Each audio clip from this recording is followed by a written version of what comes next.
చెప్పేవా చెవిలో నా ఒక మాట, పువ్వులతో తుమ్మెద చెప్పే మాట.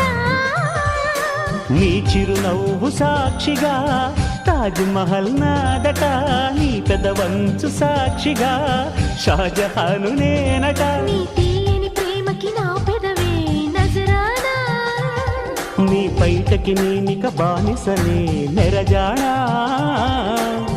అనంతాల ఆత్మ నీవై చేరుకున్న వేళలో, కోకలు కట్టిన కోయిలా ఓ కమ్మని కౌగిలియవే.